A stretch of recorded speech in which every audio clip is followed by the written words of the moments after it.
안녕하세요. 대변인 주성입니다.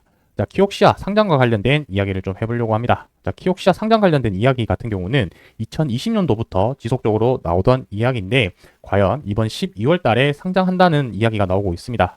자, 그렇다면 과거에는 어떤 이슈가 있었었고, 왜 상장을 못했는지 간단하게 한번 좀 살펴볼 거고요. 그리고 이번에 발표한 자료에서 어떤 부분들이 또 새롭게 업데이트가 되었는지 한번 확인해 보도록 하겠습니다. 자, 결국에는 이 키옥시아 관련된 내용들을 우리가 공부를 하면서 궁극적으로는 국내 관련된 기업들의 투자와 연결시켜야 될 텐데, 가장 연관성 있는 부분 기업이라고 한다면 SK 하이닉스 관련된 부분이라고 생각을 하고 있습니다. 자, 장점과 단점 부분들이 있을 텐데 그 부분까지 오늘 영상에서 한번 말씀드려보도록 하겠습니다. 자, 과거 사례들을 한번 살펴보자면은 20년도 9월달 나왔던 뉴스 기사이고요. SK 하이닉스 지분 투자를 했던 키옥시아가 IPO의 계획이 연기되었다라는 소식이 나와 있고, 이 부분이 20년부터 해가지고 21년도 때도 이제 9월 일본 증시에 상장을 추진을 했지만, 이때도 당시 또 연기되는 그런 결과를 밝혀졌습니다.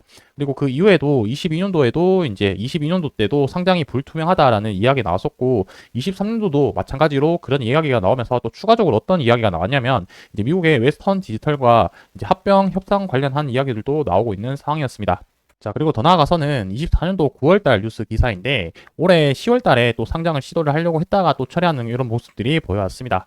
자, 결국에 다 비슷한 내용이었는데, 뭐 이제 메모리 칩 시장 불확실성 영향이 있다라는 이런 명분이랑, 그다음에 시가총액 목표 달성 불가 판단이라고 적혀져 있는데요. 결국에는 이 높은 시가총액, 그러니까 IPO 시장에서 투자자들의 많은 기대감, 흥행이 되어야지 이 투자 자금 조달하는 데 있어가지고 유리한 부분들이 있기 때문에, 본인들이 원하는 이 목표 금액까지 되지 못하다 보니까 계속해서 이런 상장의 기간들이 연장되었다라고 볼 수 있겠습니다.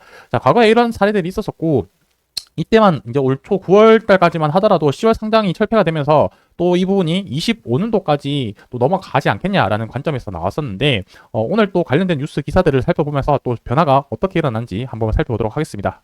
자, 그래서 이제 하이닉스가 4조 투자를 했다라고 적혀져 있습니다. 키옥시아에. 그래서 키옥시아가 이제 다음 달 12월 달에 상장한다라는 뉴스 기사가 나왔었는데, 키옥시아 입장에서 어느 정도 한 발 좀 물러선 걸로 좀 보여집니다. 그래서 7,500억의 목표로 내달 중순에 상장을 추진을 한다라고 적혀져 있고, 내용들을 좀 하나씩 살펴보자면은, 하이닉스가 최대 34%까지 지분을 확보할 수 있다라는 부분들은 나중에 그만큼의 자금 부분들을 현금화 했었을 때 하이닉스 쪽으로 다시 현금화 한다면 이 부분들이 이제 뭐 투자나 이런 부분들에 도움이 될 수 있기 때문에 상당히 좀 긍정적으로 볼 수 있을 거라고 생각이 들고요.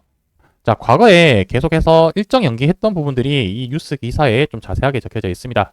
자, 가장 큰 이유가 상장 후 시가총액 이제 목표치 부분에 대해서 조금 의견 차이가 있었던 걸로 보여지는데, 이제 주요 주주인 베인 캐피털 투자자들과 의견을 좀 좁히지 못했던 부분이 가장 크다, 이렇게 볼 수 있겠습니다. 자, 결국에 베인 같은 경우 이제 투자자 주요 주주인 베인 같은 경우는 1조 5천억엔 금액을 목표치로 잡았지만, 이제 다른 투자자들 같은 경우는 이 타겟이 너무 높다, 그 절반인 8천억엔 정도로 하자라고 이야기가 나와서면서 그 부분들이 조율이 되지 않아 이 부분들이 조금 일정들이 미뤄졌었는데, 이건 결국에는 이제 목표치를 7,500억엔 정도로 설정을 했다라고 합니다. 자, 이 부분이 이렇게 어느 정도 협의가 되었다라는 부분들이 지금 시기가 그래도 적기라고 판단이 들었기 때문에 진행하는 게 아닐까라고 생각이 들고 있습니다. 자, 어쨌든 낸드 관련된 부분인 거고, 현재는 이 AI와 관련해서 기업용 SSD 쪽으로 해가지고 결국 이 AI 서버로 들어가는 성능 높은 제품에 대해서 수요가 폭발적으로 늘어나고 있는 시기이기 때문에, 이 시기에 발 맞춰서 그래도 조금 상장을 진행하는 걸로 좀 판단이 되고 있습니다. 자, 그래서 과연 이제 내달 12월 달에 상장할 수 있을지 여부는 좀 지켜봐야 되는 포인트라고 생각이 들고, 과거 사례들을 보면은 계속해서 조금 계속 미끄러지는 부분들이 있었는데, 이 부분이 이번에는 어느 정도 상장한다라는 부분들이 나왔기 때문에 좀 기대해볼 만한 포인트가 되지 않을까라고 생각을 합니다.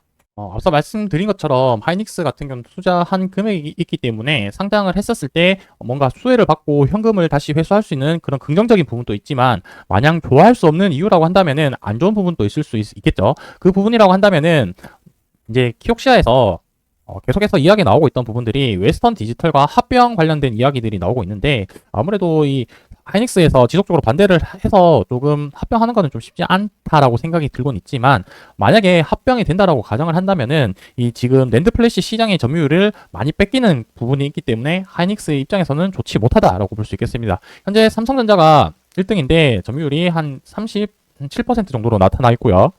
2등이 이제 SK인데 SK 하이닉스가 한 22% 정도 되고 3위가 이제 키옥시아 한 13%, 그 다음에 웨스턴 디지털이 한 10% 정도 되어서 두 기업이 합병을 하게 된다면은 단숨에 2위로 이렇게 치고 올라가는 시장 상황이 펼쳐지기 때문에 하이닉스 입장에서는 결코 좋지 못한 상황이다라고 볼 수 있겠습니다.